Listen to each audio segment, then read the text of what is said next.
Sister, the golden child, called me a loser, manipulated my parents, and then they decided to rewrite the will, and I'm a 22-year-old guy, and I've just graduated from college.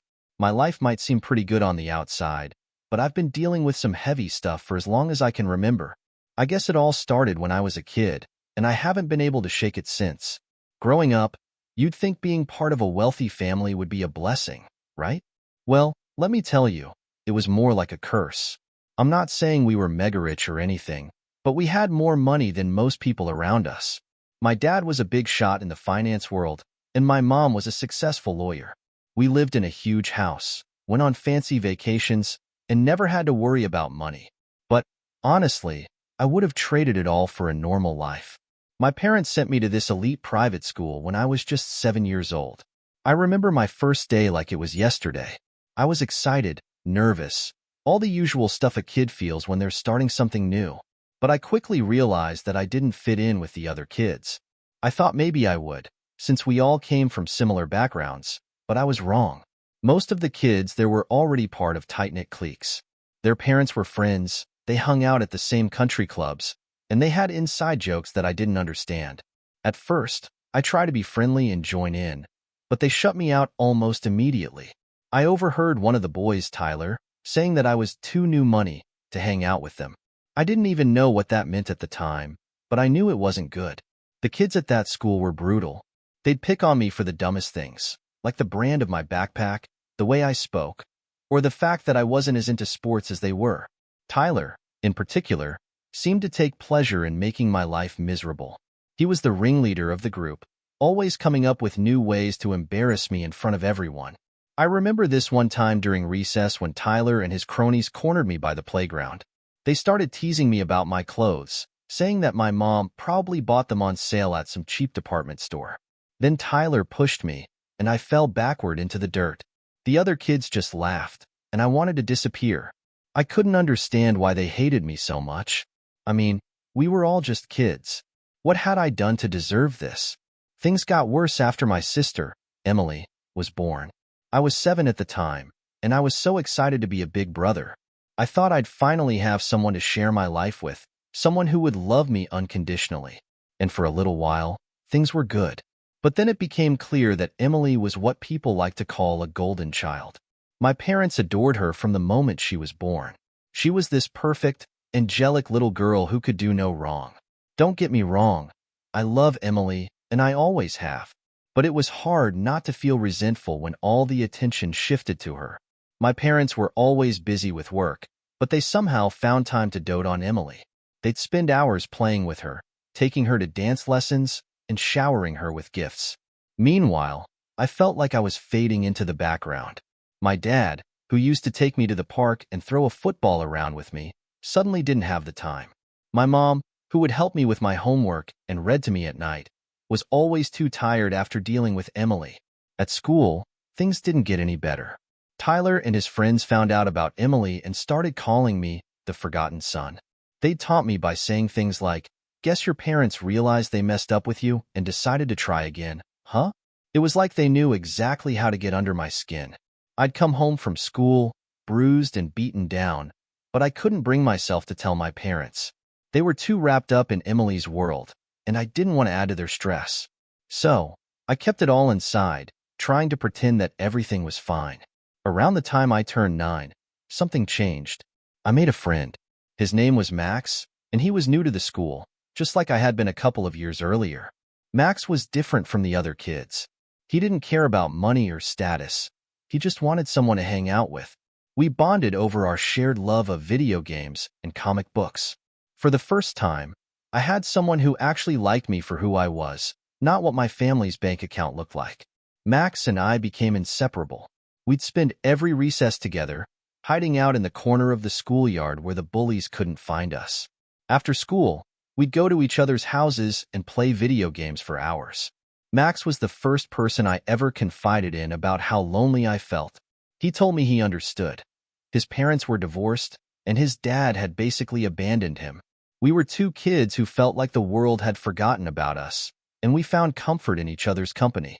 As we got older, Max and I started talking about our futures. We both hated the idea of working boring office jobs like our parents, but we didn't know what else we could do. Then, one day, Max mentioned something that changed everything: investing. His uncle was some big-time investor, and he'd told Max that the real way to make money wasn't by working for it, but by making your money work for you. The idea fascinated both of us. We started reading everything we could about investments, stocks, and financial markets. We didn't really understand most of it at first, but we were determined to learn. By the time we were in high school, we were obsessed. We'd spend our free periods in the library, poring over finance books and talking about which stocks we'd invest in if we had the money. While the other kids were planning their weekends, we were daydreaming about how we'd turn our small savings into a fortune. It was nerdy as hell, but we didn't care. It felt like we'd finally found something we were good at, something that could give us the future we wanted. Max and I applied to the same university, determined to study finance and investment together. Our parents were thrilled, especially mine, who saw it as a chance for me to follow in my dad's footsteps. For the first time in years, I felt like I was doing something that made them proud. But there was still this lingering resentment inside me, this feeling that no matter what I did, I'd never be as important as Emily. University life was a mixed bag. On one hand, Max and I thrived academically. We were like sponges, soaking up everything we could about the world of finance. We joined the investment club, participated in stock trading competitions, and even started a small online business together to test out some of the strategies we'd been learning. It was exciting, and for the first time in a long time, I felt like I was in control of my own destiny. But there were also dark moments. Max and I were still pretty socially awkward, and we struggled to fit in with the other students. Most of them came from similar backgrounds to ours, but they seemed so much more comfortable in their own skin. They'd throw huge parties, go on exotic trips, and always seemed to have a million friends around them. Max and I tried to join in, but we always felt like outsiders. It was like we were still those same kids from the schoolyard, hiding from the bullies. Things took a strange turn in our second year. Max started dating a girl named Lily, who was also in our finance program. She was smart, driven, and beautiful. Basically everything Max could have wanted.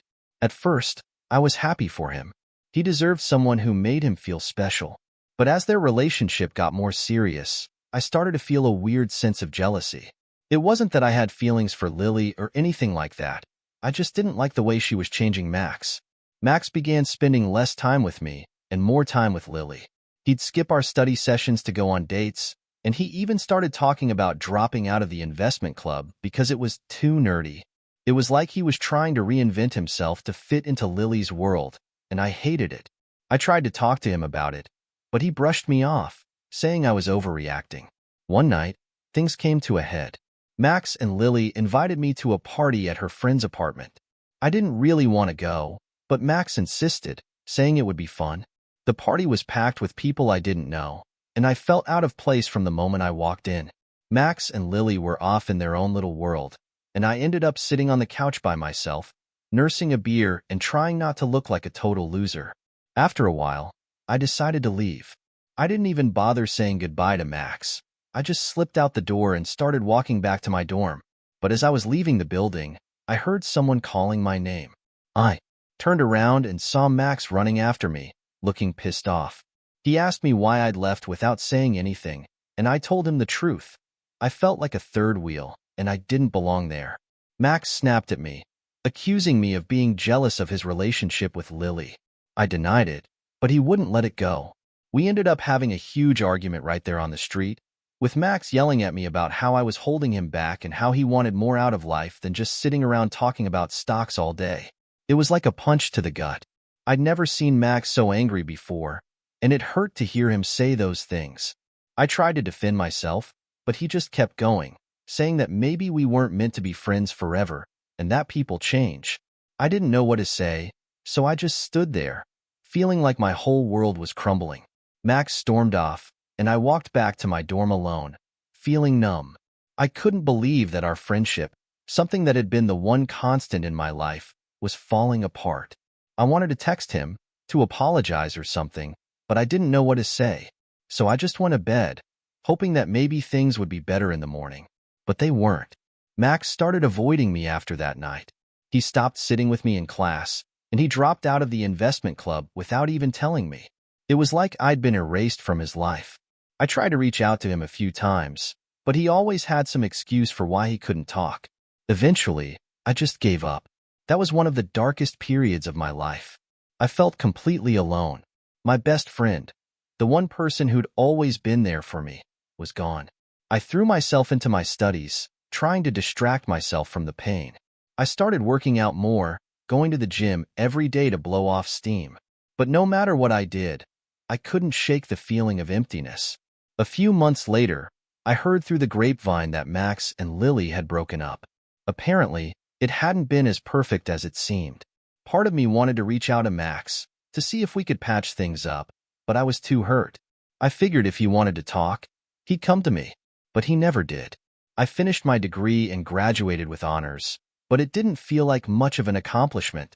My parents were proud, of course, especially since I'd followed in my dad's footsteps, but I didn't care. I just wanted to get away from it all.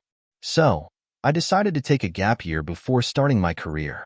I needed time to figure out who I was and what I wanted out of life. That brings me to now. I'm 22, living in a small apartment in the city, and trying to make sense of everything. I've been working part-time at a startup while I figure out my next move. I still think about Max a lot. I wonder if he's okay, if he's happy. Part of me wants to reach out to him, but another part of me is scared that he won't want to hear from me. And then there's Emily. She's 15 now, and she's still the golden child. My parents are as obsessed with her as ever, and it's like I'm just a footnote in their lives. I haven't told them about what happened with Max, or how lost I feel. They wouldn't understand. They're too wrapped up in their perfect little world with Emily. After I graduated from university, I found myself in this strange limbo. I had my degree in finance and investment, a solid GPA, and all the credentials that should have made me a hot commodity in the job market. But the truth was, I felt completely unmotivated. I didn't know if I wanted to dive headfirst into the finance world, or if I even belonged there. The problem was, I didn't have much of a choice. My parents, particularly my dad, had always envisioned a specific path for me. From the moment I declared my major, it was like my future was set in stone. My dad would drop hints about how I could join him at the firm where he worked, a top-tier investment bank in the city. He'd go on about the prestige, the salary, and the network I'd build by working there. To him, it was the natural next step in my life. To me, it felt like a trap.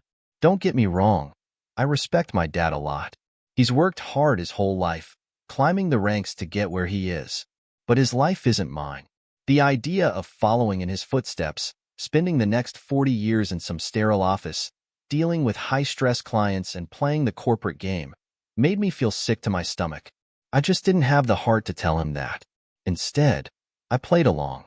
After graduation, I went through the motions, sending out resumes, attending interviews, and networking with people my dad introduced me to. All the while, I felt this gnawing sense of dread, like I was marching toward a future I didn't want but couldn't escape. It wasn't just my dad who had expectations. My mom, too, had her own ideas about what my life should look like. She didn't care as much about the career specifics, but she had this vision of me settling down with a nice girl, getting married, and giving her grandchildren. Every time we talked, she'd drop little hints, asking if I'd met anyone, or mentioning how I was getting to the age where I should start thinking about my future family. It was suffocating. And then there was Emily. My parents had always been fixated on her, but as she got older, their obsession reached new heights. Emily was everything they wanted me to be: charming, successful, and perfectly fitting into the mold they created for her. She was excelling in school, already being scouted by Ivy League universities, and she had a social life that my parents couldn't stop bragging about. To them, Emily was the golden child, and I was, well, just the other kid. The pressure from my parents was relentless. Every time I visited home, it was the same conversation. My dad would grill me about my job search, reminding me of the opportunities I was letting slip by. My mom would ask if I was seeing anyone, then subtly suggest I attend some social event where I might meet the right kind of people. And Emily, well, she didn't say much, but the way she'd smirk when our parents praised her accomplishments said it all. I was the family's underachiever, and everyone knew it. Eventually, I caved. I accepted a job offer from the same firm where my dad worked, though I made sure to join a different department to avoid being under his direct supervision. The position was in investment analysis, predictably boring, but it paid well, and it kept my parents off my back. I tried to convince myself that it wasn't so bad, that I could learn to enjoy the work. But deep down, I knew I was just going through the motions. The firm was exactly what I'd expected: corporate, cutthroat, and soul-crushing. My coworkers were all carbon copies of each other, driven, ambitious, and completely absorbed in the world of finance. They lived and breathed numbers, constantly comparing salaries, promotions, and bonuses. It was like being back in school with Tyler and his cronies, only now they wore expensive suits and drank overpriced coffee. I struggled to fit in. I'd spend my days staring at spreadsheets, pretending to be interested in market trends and economic forecasts, but my mind was always somewhere else. I'd watch my coworkers with a mix of envy and disdain. They seemed to thrive in this environment, while I felt like an imposter, waiting to be exposed. One day, about 6 months into the job, I had a particularly rough day. My boss, a guy named Eric, had been on my case all morning about some report I'd filed late. He was one of those guys who never missed an opportunity to remind you of your mistakes, and he loved to play power games. After his third passive-aggressive comment, I couldn't take it anymore. I left the office during lunch and never went back. I didn't quit right away, though. Instead, I just disappeared. I turned off my phone, locked myself in my apartment, and spent the next few days avoiding reality.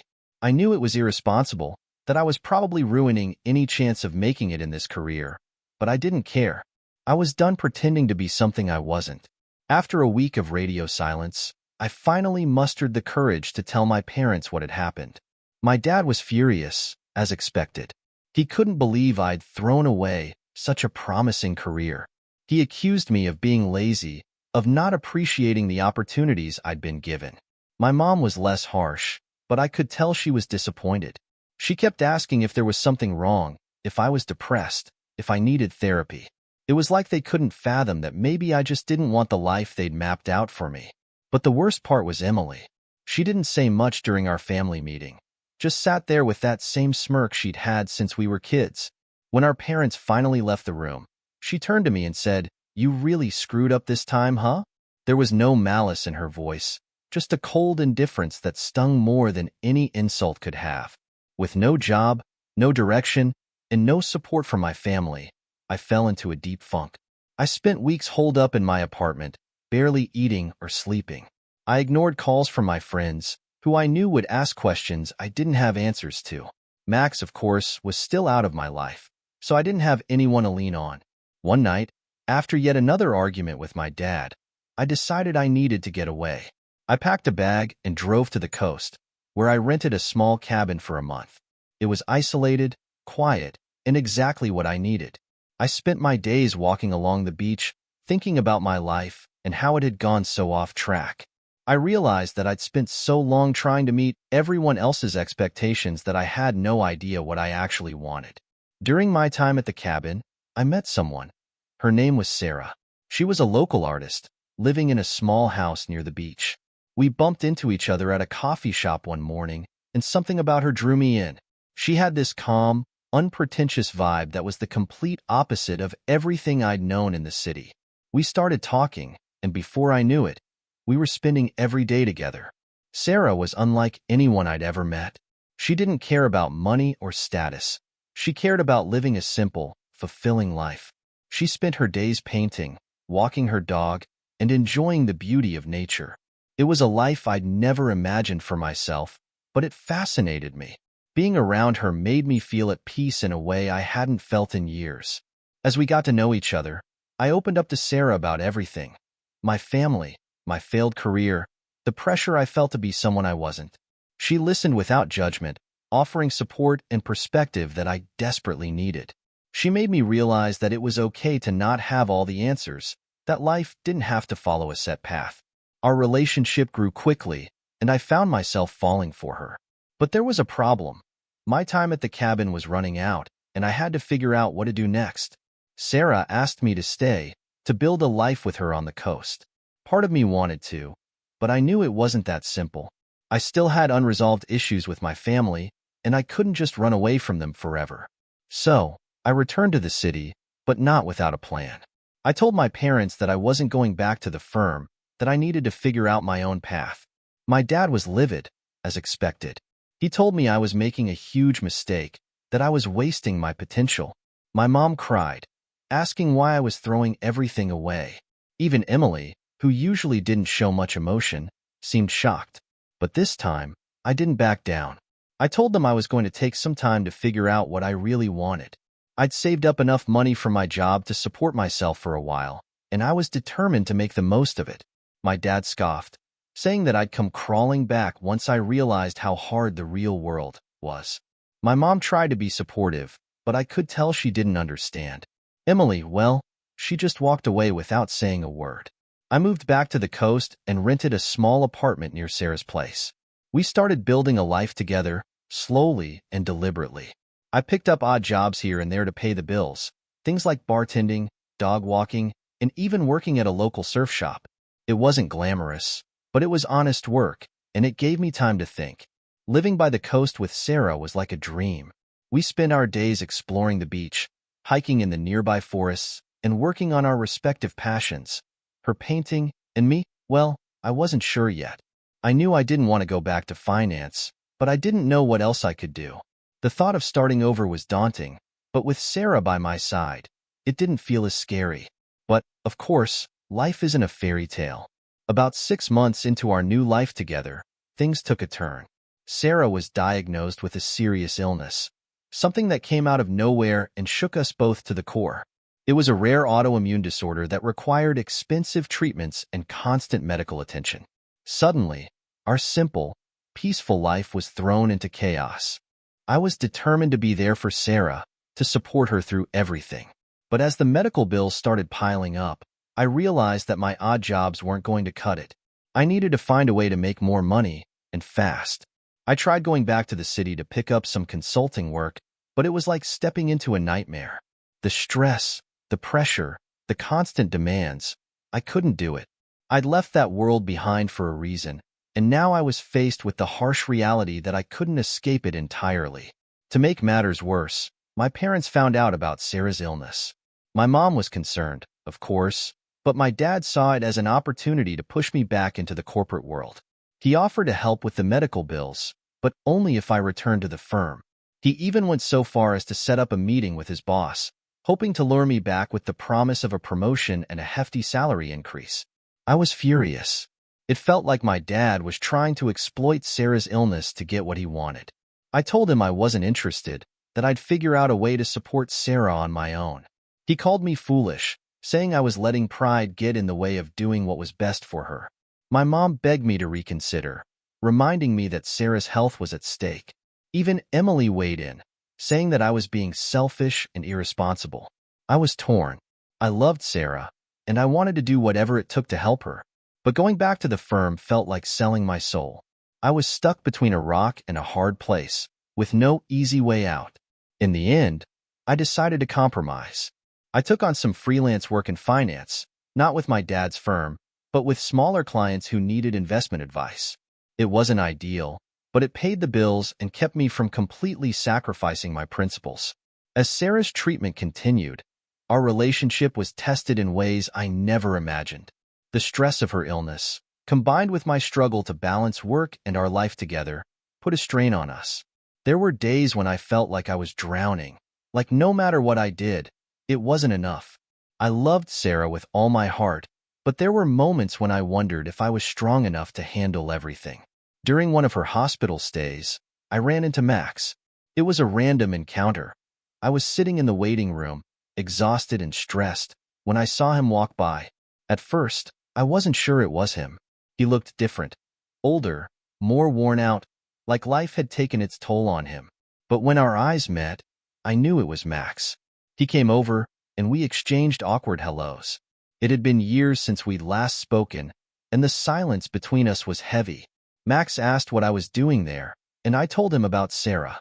He listened quietly, nodding, and then told me he was there for his mom.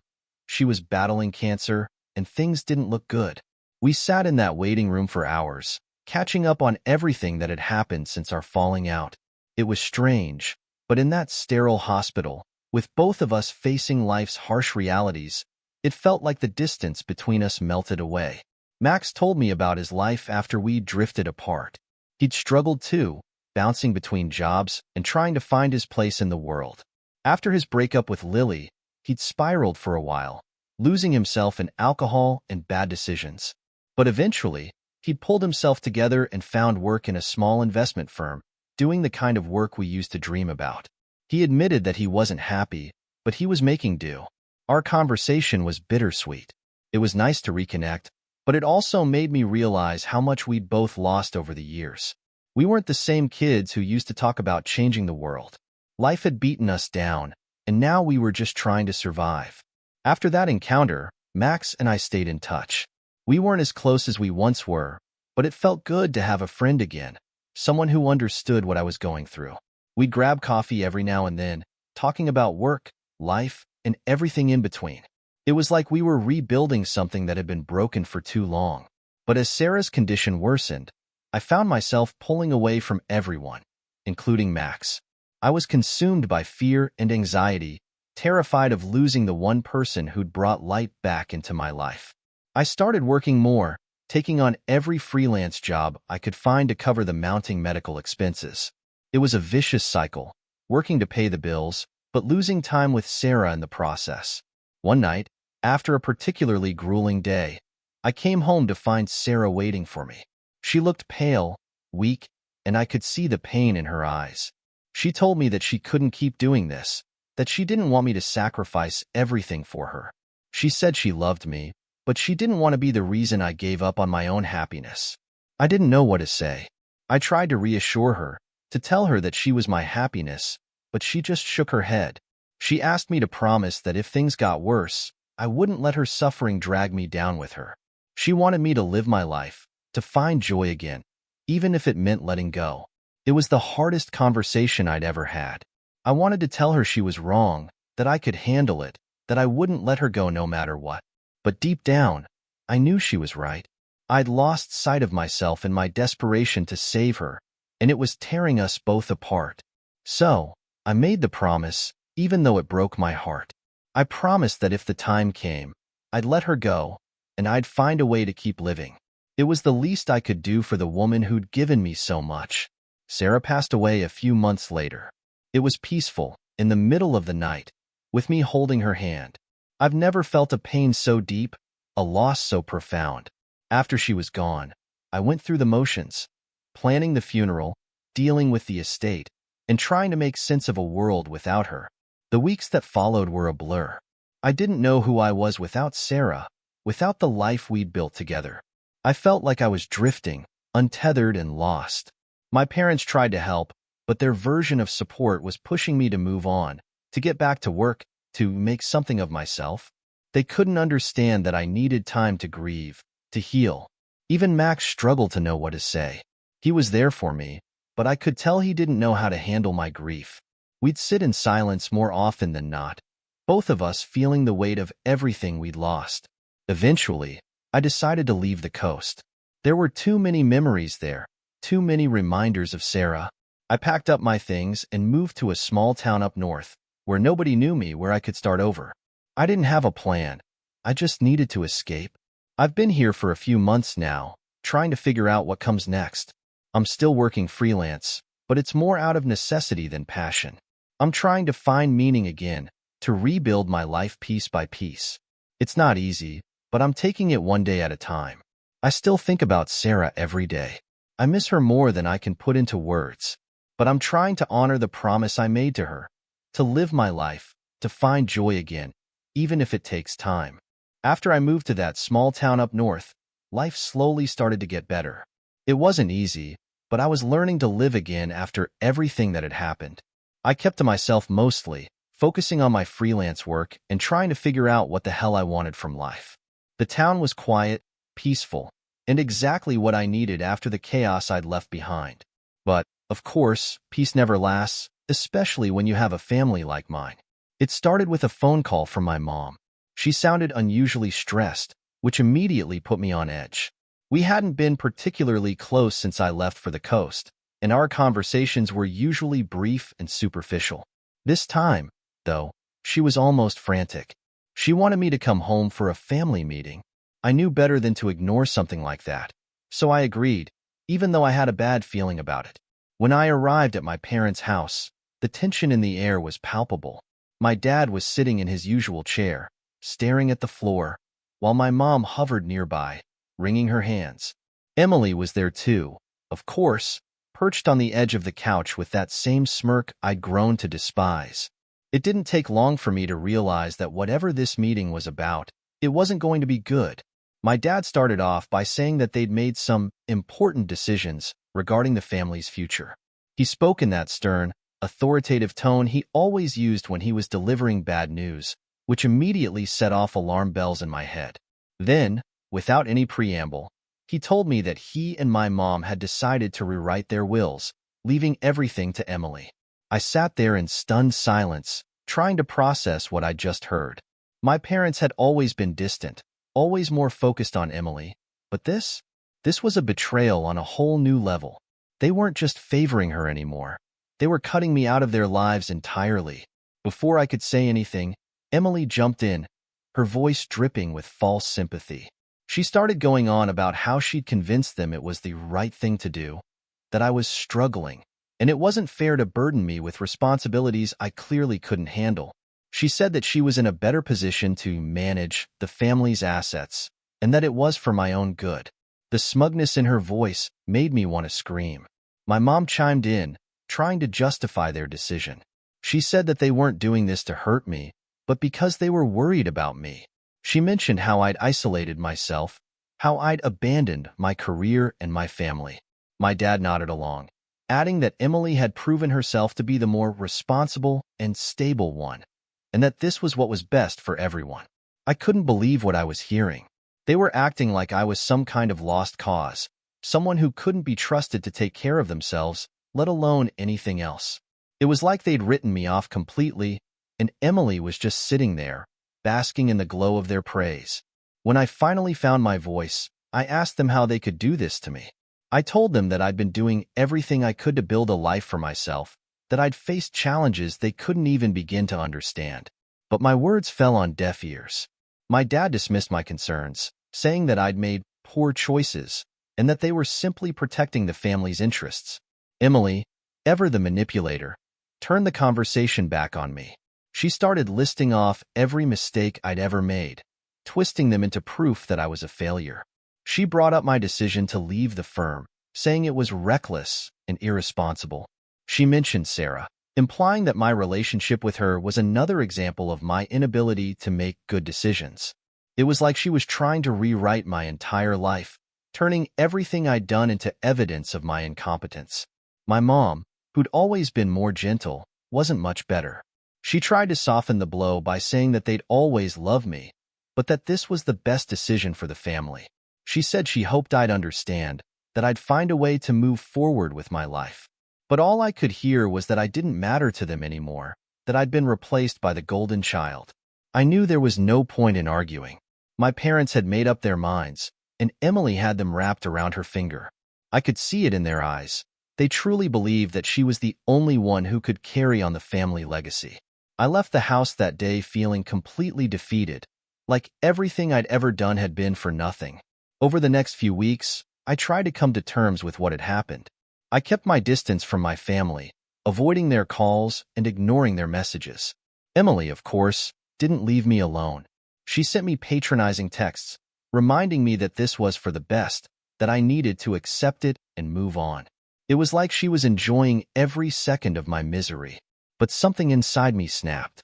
I realized that I couldn't keep living my life in the shadow of my family's expectations. I was done trying to prove myself to people who would never see me for who I really was. So, I made a decision that surprised even me. I decided to leave the country. I'd always been fascinated by the idea of living somewhere remote, away from the pressures and demands of the life I'd been born into. I started looking into places where I could start fresh, where I could build a life on my own terms. That's when I stumbled upon an opportunity in Canada, a job as a forester in a small town nestled in the mountains. It was everything I'd ever dreamed of: solitude, nature, and a chance to disconnect from everything that had been weighing me down. I didn't tell my family about my plans. I didn't see the point. They'd made it clear where I stood in their lives, and I wasn't interested in their opinions anymore. I packed up my things, sold what I didn't need, and booked a one-way ticket to Canada. The town I moved to was small, with a population of just a few hundred people. It was the kind of place where everyone knew each other, where life moved at a slower pace. My job as a forester was simple: maintain the trails, monitor the wildlife, and make sure the forest stayed healthy. It was hard work, physically demanding, but it was exactly what I needed. There was something incredibly freeing about being out in the wilderness, surrounded by nothing but trees and mountains. For the first time in a long time, I felt at peace. In my new life, I made a few friends, people who didn't care about my past or where I came from. There was Jack, an older guy who'd been working as a forester for decades. He took me under his wing, teaching me everything I needed to know about the job and the area. He was a quiet man, but wise in a way that only comes from a life lived close to nature. There was also Laura, the owner of the local general store. She was tough and no-nonsense, but with a heart of gold. We'd chat whenever I came into town for supplies, and she'd always have a cup of coffee waiting for me. But perhaps the most unexpected connection I made was with a woman named Rachel. She was a teacher in the town's small school, and we met one day when I was out on the trails. She'd gotten lost while on a hike, and I found her just as the sun was starting to set. I helped her find her way back, and we ended up talking for hours. Rachel was smart, kind, and had a sense of humor that immediately put me at ease. We started spending more time together, and before I knew it, we were in a relationship. Rachel was different from anyone I'd ever dated before. She understood my need for solitude, my desire to live a simple life. She never tried to change me or push me in a direction I didn't want to go. Being with her felt easy, natural, like I could finally be myself without any pretense. We didn't talk much about my past, but she knew enough to understand why I'd left it all behind. And she respected that, which meant more to me than I could ever express. Life in Canada was everything I'd hoped it would be. I felt like I'd finally found my place in the world, far away from the chaos of my family and the expectations that had haunted me for so long. But just when I thought I'd escaped it all, the past came crashing back in. It started with a letter. I received it at the forester station one morning, and my heart sank when I saw the familiar handwriting. It was from Emily. I debated throwing it away without reading it, but curiosity got the better of me. Inside was a long, rambling letter where she detailed how well things were going back home. She talked about how she was thriving in her new role, managing the family's assets and making smart investments that my dad praised constantly. It was clear that she was rubbing it in my face, gloating about how she'd taken over the life I was supposed to have. But there was more. Emily mentioned that my dad's health was deteriorating. He'd had a minor heart attack a few months back, something they'd kept from me because they didn't want to worry me. She hinted that my dad had been asking about me, wondering where I was and what I was doing. She even suggested that I should come home to make amends before it was too late. The letter sent me into a tailspin. I didn't know what to do. Part of me wanted to ignore it, to keep living my life without looking back. But another part of me felt guilty. Despite everything, despite how they treated me, they were still my family. And if my dad was really sick, could I live with myself if I didn't at least see him one last time? I agonized over the decision for days. I talked to Jack about it, and he gave me some sage advice. You've got to do what's right for you, not for them. Don't let guilt drive you back to a place that almost broke you. Rachel was supportive too, but she didn't push me one way or the other. She knew this was something I had to figure out on my own. In the end, I decided to go back. I booked a flight and prepared myself for what I knew would be an emotional and difficult visit. But when I arrived at my parents' house, nothing could have prepared me for what I found. My dad was a shadow of the man I'd known. He'd lost weight, his face was gaunt, and there was a hollowness in his eyes that I'd never seen before. My mom was by his side, as always, but she looked older, worn out by the stress of caring for him. And then there was Emily, still as poised and perfect as ever, but with a coldness in her demeanor that chilled me to the bone. The visit was a disaster from the start. My dad barely acknowledged me, His attention focused entirely on Emily and the important business matters they discussed.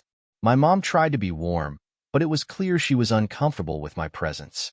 Emily, of course, was the worst. She kept making snide comments, reminding me of how I'd abandoned the family, how I'd let them down. She acted like she was the savior of the family, the one who'd stepped up when I couldn't. I tried to talk to my dad, to have a real conversation with him, but it was impossible. He was too far gone, too wrapped up in his own world to see me as anything other than a disappointment. The only time he really looked at me was when he told me that he was glad he'd rewritten the will, that he was confident Emily would take care of everything after he was gone. It was like a final, crushing blow, one that left me reeling. After a few days, I couldn't take it anymore. I packed my bags and left without saying goodbye. I realized that I didn't need their validation, their approval, or their money. I'd spent too much of my life trying to be someone I wasn't, trying to meet their impossible expectations. It was time to let go, once and for all. When I returned to Canada, I felt a strange sense of relief. The visit had been painful, but it had also been necessary. It helped me finally close the door on that chapter of my life. I knew that I couldn't change my family, and I couldn't change the way they saw me. But I could change the way I lived my life, and that's exactly what I planned to do. I threw myself back into my work as a forester, finding solace in the simplicity of my new life. Rachel and I grew closer, and I started to think about the future in a way I never had before. Maybe I didn't need a big career, a fancy title, or a mountain of money to be happy. Maybe all I needed was a quiet life, surrounded by the people and the things I loved. A few months after I returned, I got a call from my mom. My dad had passed away. The news hit me harder than I expected, but I didn't go back for the funeral. I couldn't. I knew that it would only reopen wounds that were still healing. Instead, I sent my condolences and made a donation to a charity in his name. It was my way of saying goodbye, of letting go of the pain and the resentment. Emily tried to reach out a few times after that, but I didn't respond. I didn't need her in my life, and I didn't want to be dragged back into the toxic dynamics of our family. I had a new life now, one that I was building on my own terms, and I wasn't going to let anyone take that away from me. So, here I am, Reddit. I've found peace in the mountains of Canada, working as a forester and living a simple, fulfilling life. I've learned that happiness isn't about money, status, or meeting other people's expectations. It's about finding what truly makes you happy and holding on to it with everything you've got. I don't know what the future holds, but for the first time in a long time, I'm not afraid of it. I've let go of the past, of the hurt and the anger, and I'm ready to embrace whatever comes next. Thanks for sticking with me through this journey. Your support and advice have meant more to me than I can say. I'm signing off now, ready to live the life I've always wanted. Let us know what you liked in the comments. Take care, everyone.